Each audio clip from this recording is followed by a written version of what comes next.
Good morning, students. Today we are going to see democratic politics. First chapter, what is democracy? Why democracy? Okay. See, children, already we have discussed about this topics, right? Because during the online classes, I have completed two features of the democracy, right? Now, let me recall the topics which we have learnt in that online classes. Okay. Now, let me tell you the origin of the word democracy. Okay. So, democracy has its origin in the Greek word demokratia. It means means people and a kratia means rule. So, it means ruled by the people. Okay. And we have seen the famous quote of Abraham Lincoln about democracy. What is that? Democracy is a government of the people, by the people, and for the people. Right? So, how does Abraham Lincoln define democracy? Democracy is a government of the people, by the people, and for the people. Isn't it? Yes. Actually, in this chapter, we have seen a few examples of democratic governments and non-democratic governments, isn't it? Yes. Then we saw a simple definition of democracy, right? So, what do you mean by democracy? Democracy is a form of government in which the rulers are elected by the people, isn't it? Yes. Then we saw about the country Myanmar, which had army rule. Yes, because the army rulers of Myanmar were not elected by the people, right? Already I have told you, like a military coup, how it will happen. The army officials conspired against the elected government. So, in this way, they used to get the power of the government and they will arrest the people representatives. Here, you imagine these army rulers are directly elected by the people? No, absolutely not, right? They are basically military officials. Then they conspired against the elected government. They led military coup and they came to power. Then next example, we have seen the Saudi Arabia. Here the case study, why we studied about the Saudi Arabia. Here the monarchical form of government exists, right? Here the rulers are not elected by the people because they are born into the royal family. Dynastic rule will be there, right? Then we saw about the dictator of Chile, right? The name of the dictator was Pinochet. Actually, Pinochet was not elected by the people. So, we saw some examples of non-democratic countries, right? What are they? Army rulers of Myanmar are not elected by the people, right? Those who are in the government are not elected by the people. Here, people have no say in the government. So, army rulers of Myanmar, then Pinochet, like dictators in Chile, was not elected by the people. Then the third one, the king ruled in Saudi Arabia, right? Because he born in royal family, so that here he is not elected by the people. Here monarchical form of government exists, right? So we can differentiate the democratic countries as well as non-democratic countries, right?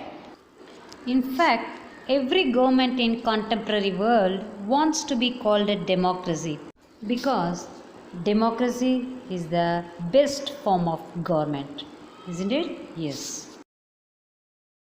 Then we have seen the features of democracy. Yes. So, what are the features of democracy? The first one is major decisions taken by the elected leaders, right? Then next, free and fair electoral competition.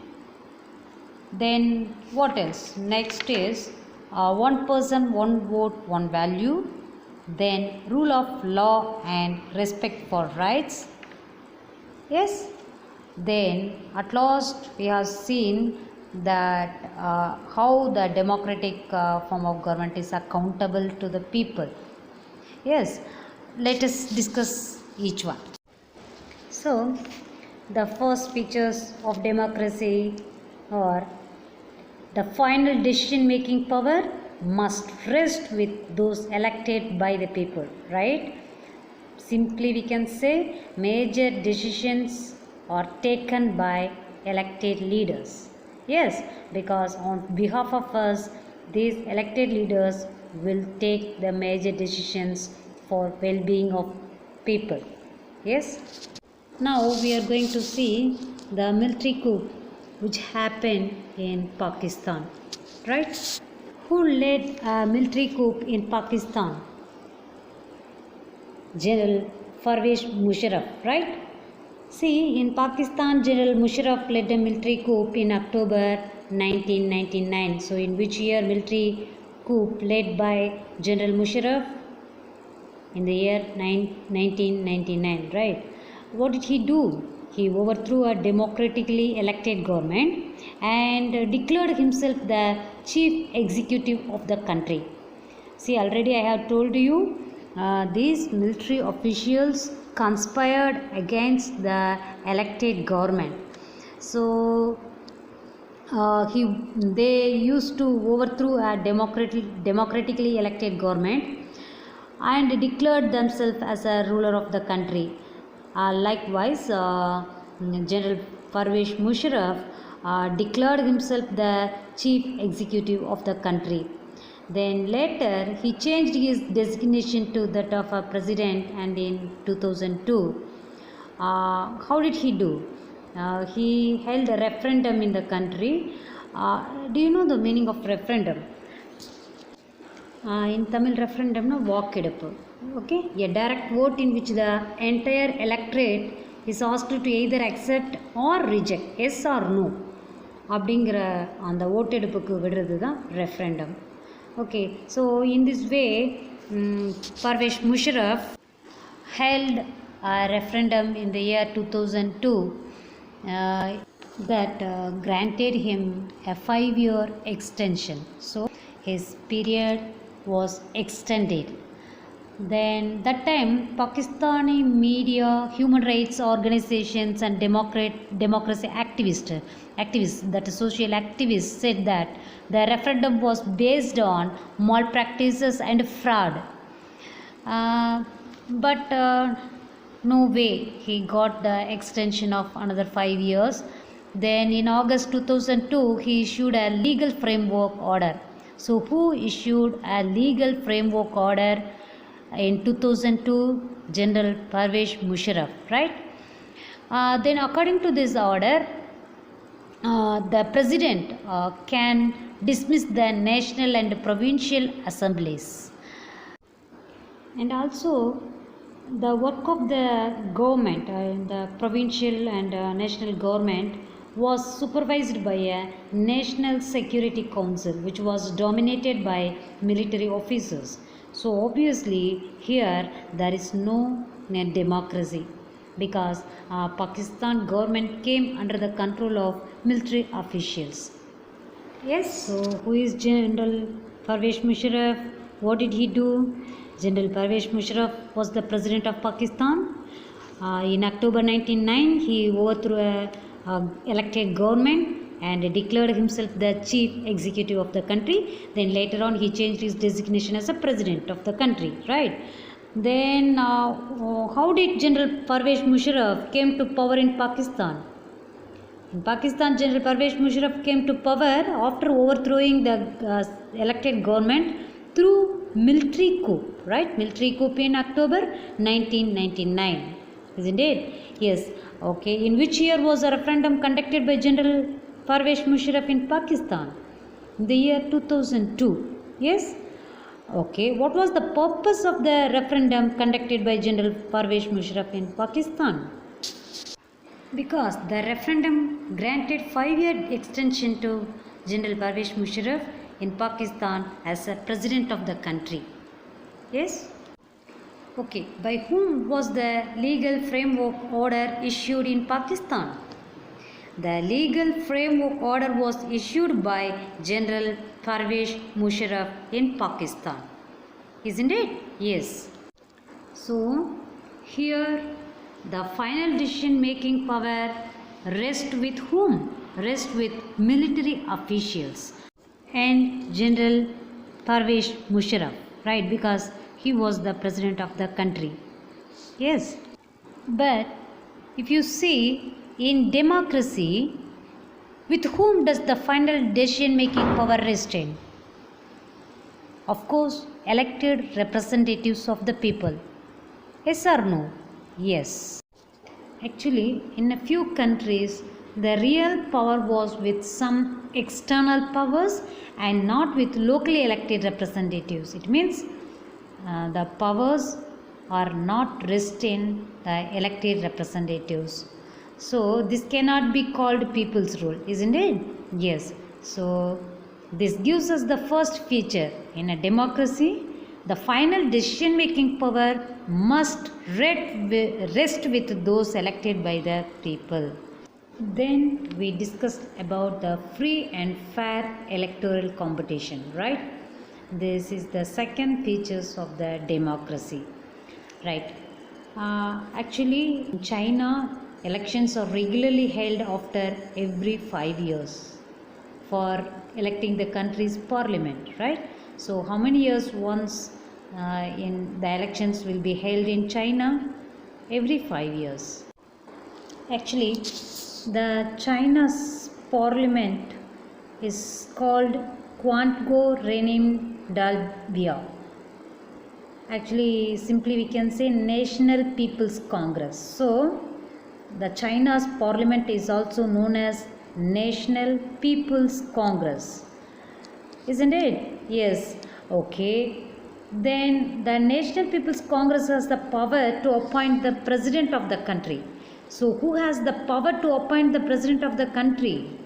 The National People's Congress. Of course, parliament, right? Okay. In China, it has nearly 3,000 members elected from all over China. So, all over the country, nearly 3,000 members are elected by the people. In fact, some members are elected by the army itself. Actually, before contesting elections, a candidate needs the approval of the Chinese Communist Party. So, China has a single party system. The ruling party is Communist Party. So, the members who are all contesting, they should get the approval of the Chinese Communist Party. Okay. So, only those who are members of the Chinese Communist Party or 8 small parties allied to it were allowed to contest elections held in 2002 and 2003. So, the small parties which are having alliance with the Chinese Communist Party also are allowed to contest the elections. But the government is always formed by the Communist Party, because Communist Party only the ruling party of China. So, the government is always formed by whom? The Communist Party, right? So, how do people elect their representatives in China? In China, elections are held after every 5 years for electing the country's parliament. And China's parliament is called National People's Congress, right? Don't forget it. Then which type of party system is there in China? China has single party system, right? Okay. Then who appoints the president of China? The president of China is appointed by about 300 members of the National People's Congress. So obviously, National People's Congress, the parliament is appointed the president of China, right? Okay. So which members are allowed to contest the election in China? Only the members of the Chinese Communist Party or other 8 small parties allied to it were allowed to contest elections held in 2002 to 2003. So, which party always forms the government in China? The Communist Party always forms the government in China, right? Next, we are going to see about Mexico. See children, if you see Mexico, since its independence in 1930, Mexico holds elections after every 6 years. See, in China, every 5 years once election will be conducted, but in Mexico, every 6 years once elections will be conducted for electing the president. Okay, but the country has never been under a military or dictator's rule. But until 2000, every election was won by PRI. Already I have told you about PRI, the expansion of PRI. What is the expansion of PRI? Institutional Revolutionary Party, right?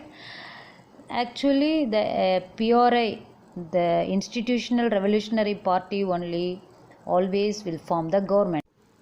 You know children, how did the PRI form the government? Because they use dirty tricks to win elections. In fact, teachers, government employees were forced to vote for the PRI. This PRI went against the principle of democracy. Due to their dirty practices and malpractices, the opposition parties did not have any chance to win elections. Actually, the PRI used all kind of manipulations and used dirty tricks to win elections. In which way?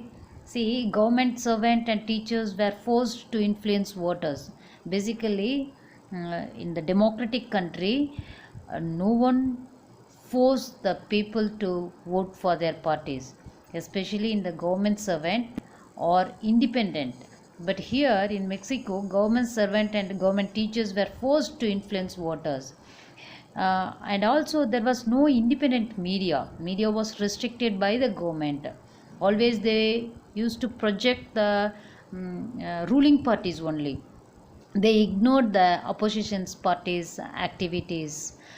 And also the polling booths were shifted from one place to another in the last minute, which made it difficult for the people to cast their votes. You imagine, till today night I am thinking that I will cast my votes in this polling booth. But suddenly if they change their polling booth, how can I vote? Right? So people, you imagine how it will be difficult to cast their votes, right? In this way, they always used to shift the polling booth in the last minute. And also the PRI spent a large sum of money in the campaign for its candidates. Of course, at present also it is witnessed by us, right? In this elections and all, we have seen a large sum of money was used by the candidates, right? So similarly, in Mexico, the PRI spent a large sum of money in the campaign for its candidates. Yes, actually here people seem to really have a choice, but in practice they had no choice and could not change the ruling party. How it is horrible, right? Therefore, this type of election cannot be called fair election. Yes. See children, now you can understand how the China and Mexico violate the basic principles of democracy, right? Free and fair election is one of the basic principles of democracy, but here it is violated, right? Do you agree? Yes. See children, if you compare the democratic system in China and Mexico, first let me tell you about in China. Actually in China, elections do not offer any choice because Communist Party only always will form the government, right? On the contrary, in Mexico, parties are there, but the people seem to have a choice, but practically they did not have any choice. Then the second thing, people have to choose the ruling party and the candidates approved by it. If you see in Mexico, there was no way the ruling party could be defeated even if the people were against it. So these are the comparison between China and Mexico, right? Now we will discuss about one person, one vote and one value. See, this is the third feature of the democracy. See children, democracy is based on the basic principle of political equality.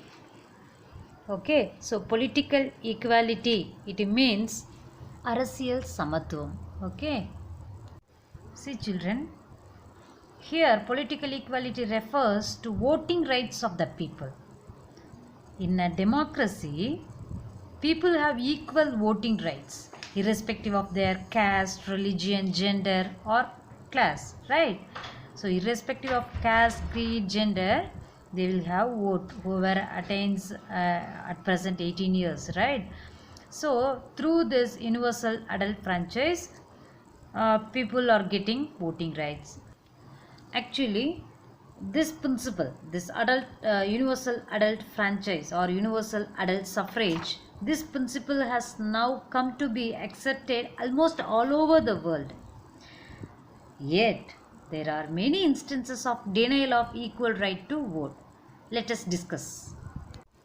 See children, until 2015 in Saudi Arabia, women did not have the right to vote.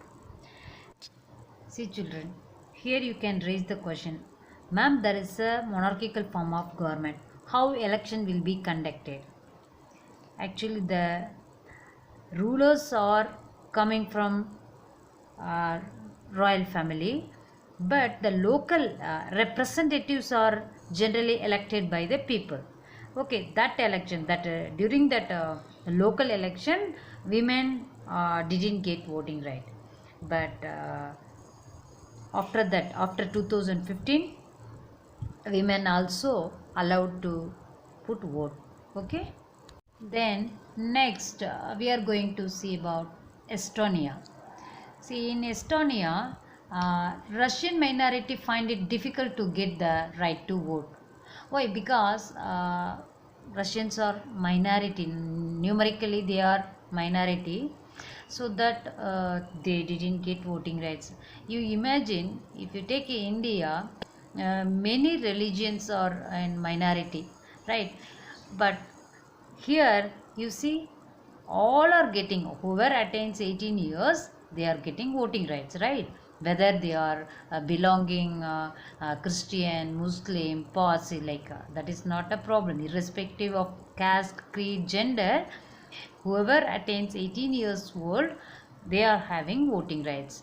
But if you see, if you take Estonia in the country, the Russian minorities were not allowed to put vote.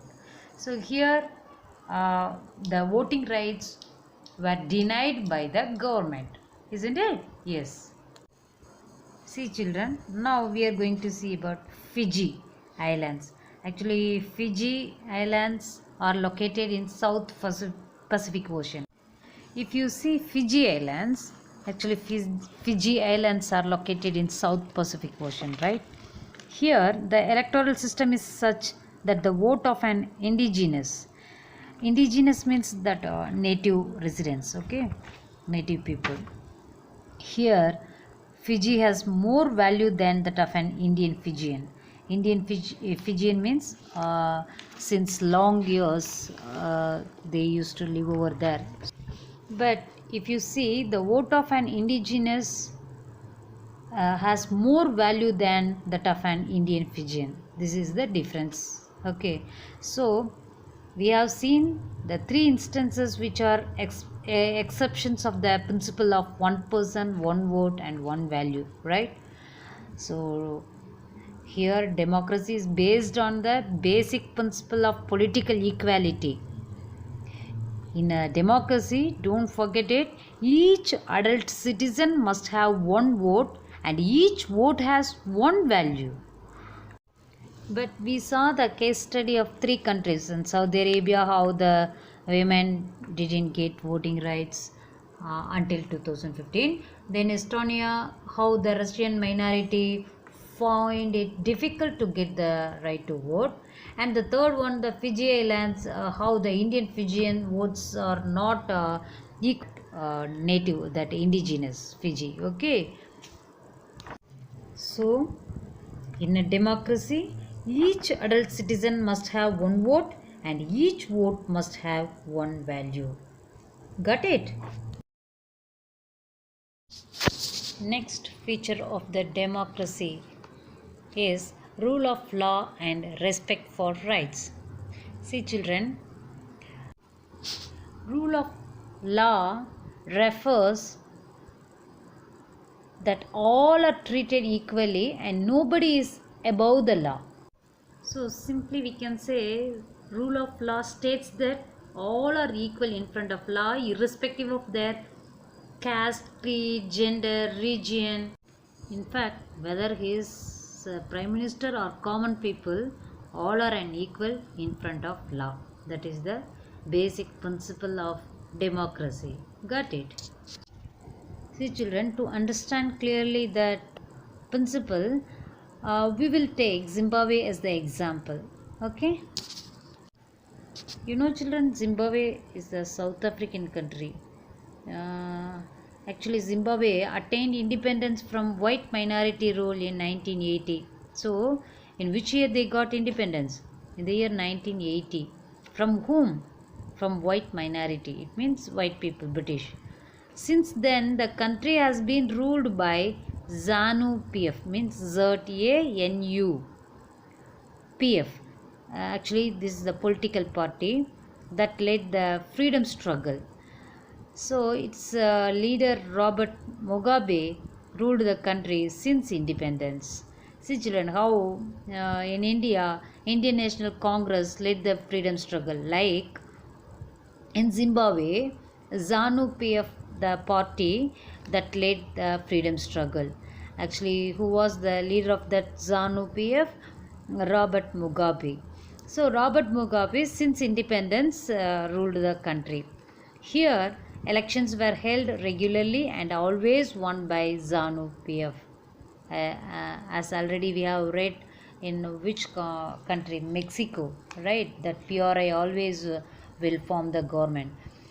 Similarly, ZANU PF in Zimbabwe won the election always. Here, President Mugabe was popular but also used unfair practices in elections. He is a popular leader. Though he is a popular leader, he used malpractices, unfair practices, dirty tricks to win the election. So, over the years, his government changed the constitution several times to increase the powers of the president and make him less accountable. See here, they have changed the constitution several times in order to increase the powers of the president and make him less accountable. Always people representatives are accountable to the people. They, if anything, if the people are suffering, these people representatives are held accountable. But here in Zimbabwe, they changed the constitution in order to reduce the accountability of the president. Okay. Here, opposition party workers are harassed and their meetings disrupted. Means disturbed. And then public protests and demonstrations against the government are declared illegal. See, if you take, if you see in India, our opposition party has rights to keep the campaigning or demonstrations against the government. In fact, public protest, processions, like all kinds of activities are done by the opposition parties. But in Zimbabwe, these are all banned and these are all declared as illegal. And then television and radio are controlled by the government and give only the government's version. Yeah, already I have told that press freedom of press is not there. So here edited news only will be released. Actually, there were independent newspapers, but the government harassed those journalists who went against it. You imagine, in the democratic country, freedom of press is very very important. In fact, that is the fourth pillar of the government. Then Robert Mugabe's government ignored some court judgments that went against it and pressurized judges. Here, judges were forced to give the verdict in favor of the government. In this way, Robert Mugabe was forced out of office in 2017. Okay, so the example of Zimbabwe shows that popular approval of the rulers is necessary in a democracy, but it is not sufficient. See, popular governments can be undemocratic, popular leaders can be autocratic. Autocratic means like a powerful, like a tyrannical ruler. So, children, the example of Zimbabwe shows that popular approval of the rulers is necessary in a democracy, but it is not sufficient. It means popular leaders we need, but that is not sufficient, because sometimes like Robert Mugabe turned into a tyrannical ruler. So a popular approval we need, at the same time it is not sufficient, because popular governments can be undemocratic. Yeah, Robert Mugabe actually he was a freedom fighter, right? Then he formed the government, but after that what happened? The government, the popular government can be undemocratic. See, because they violated the democratic principles. Yeah, because they didn't let the opposite parties, then their activities were controlled. There was no freedom of press, right?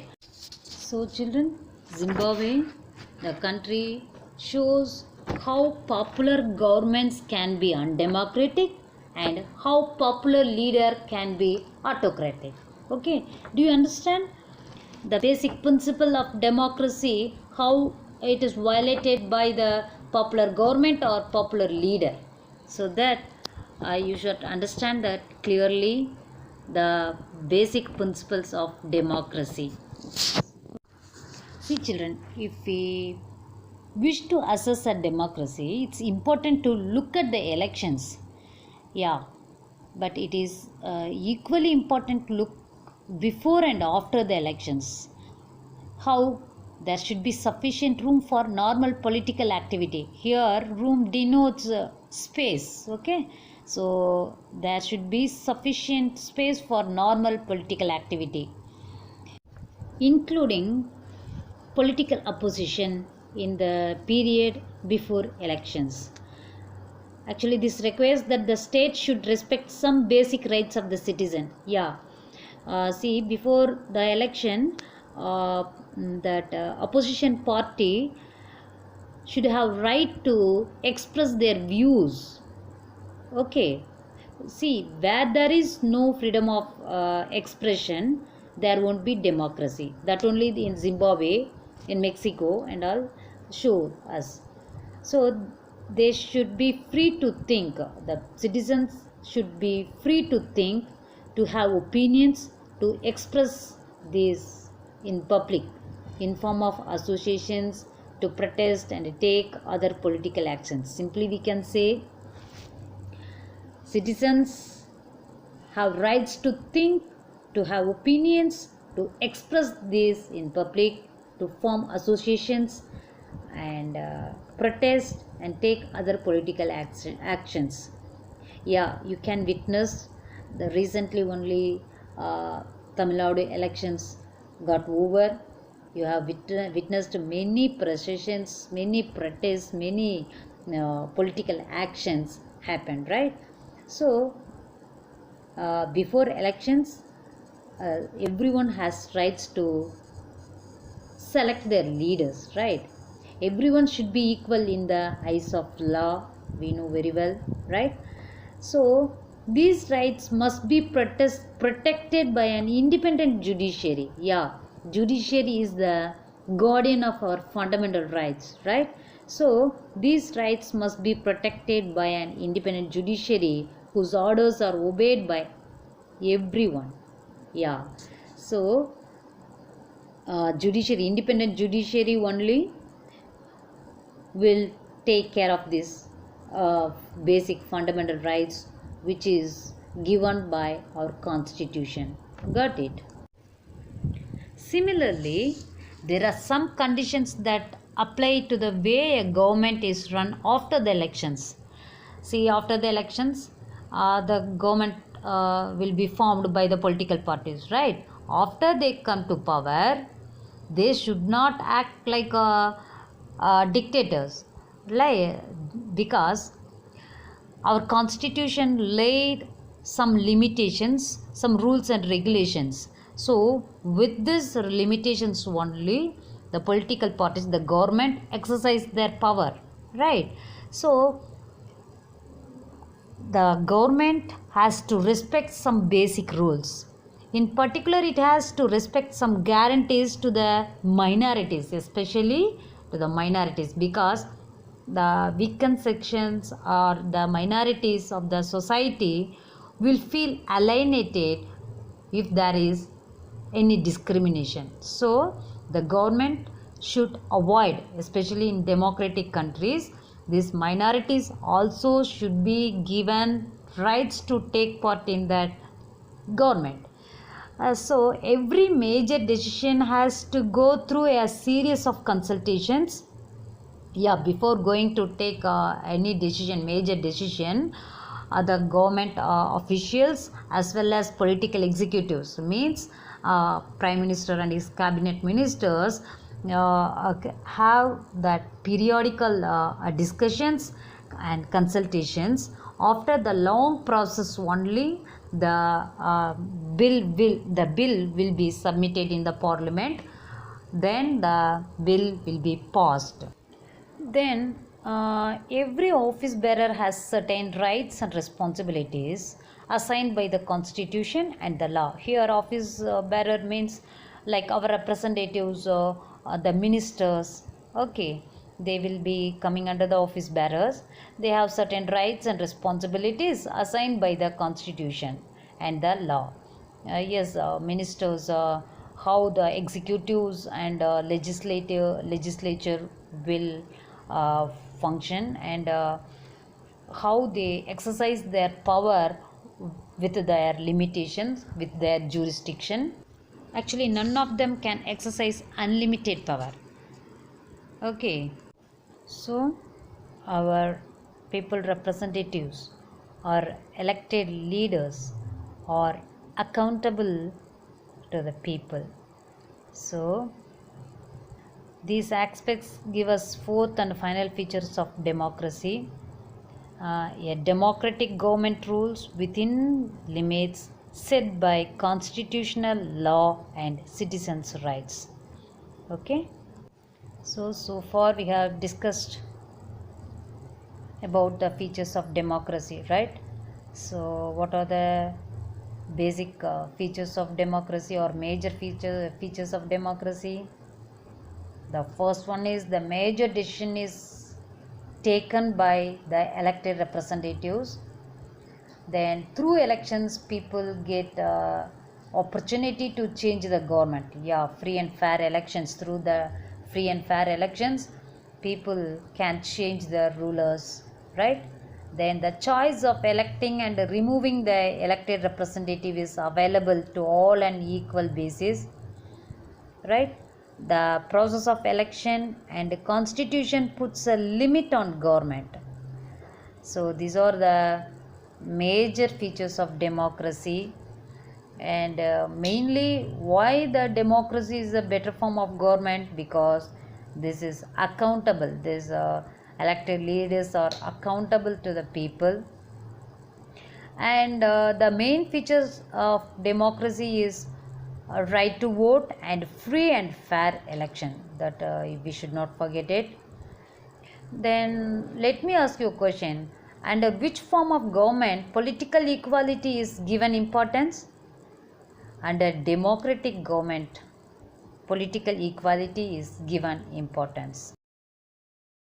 Okay children, now let's recap what we have learned so far, and let me ask you few questions based on these topics. First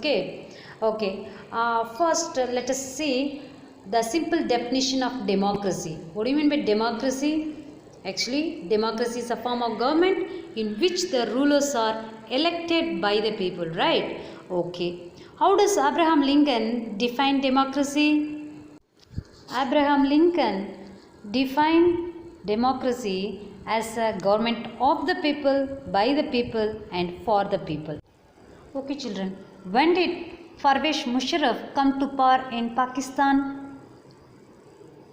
Parvez Musharraf came to power in Pakistan by a military coup in October 1999. Right? Okay. Then how did Parvez Musharraf declare himself the chief executive of the country? In October 1999, he led a military coup to overthrow a elected government, right? And declared himself the chief executive of the country. Yes, don't forget it. Military coups means in Tamil Ranuva Purachi. So the military officials, the higher authorities conspired against the elected government, and they used to overthrow the elected government, and they will declare themselves as a higher authority of the country. Likewise, Parvez Musharraf declared himself the chief executive of the country, right? Okay. What major political incident happened in Pakistan in the year 2002? Actually, in Pakistan, Parvez Musharraf held the referendum in the year 2002. Actually, this referendum granted Parvez Musharraf 5-year extension as president. Yes. Actually, what do you mean by referendum, children? Referendum. In Tamil, Vakkeduppu, right? Yes or no, accept or reject, like that. A referendum means Makkal Vakkeduppu. So, what do you mean by referendum? A referendum is a direct vote in which the entire electorate is asked to either accept or reject a particular proposal. Got it? Okay. Actually, what do you mean by legal framework order, and who issued this legal framework order in Pakistan? Actually, legal framework order was issued by General Parvez Musharraf, and it gave him power to dismiss the national or provincial assemblies. So here democracy will be completely it means violated, right? Okay children, now let me ask you about China's parliament. Okay, what is the name of the China's parliament? The parliament of China is called National People's Congress. Yes? Okay. Which type of party system is there in China? China has single party system. Yes, one party system, because always Communist Party only will form the government. Isn't it? Yes. Okay, who appoints the President of China? The President of China is appointed by about 3,000 members of the National People's Congress. So, simply we can say National People's Congress. It means the Parliament of China is appointed the President of China. Okay? Okay, children. Now, let me ask you a few questions about Mexico's democratic system. See, what was PRI? Actually, it was a political party of Mexico called Institutional Revolutionary Party. Yes, so the expansion of PRI was Institutional Revolutionary Party, right? In this country, the PRI won every election until 2000. After that, in Mexico, multi-party system exists, but until 2000, PRI used to win through their dirty tricks and malpractices. Okay? So, children, don't forget it, the features of democracy. It is very, very important. Then remaining topics will be discussed in the next class. Okay? Thank you.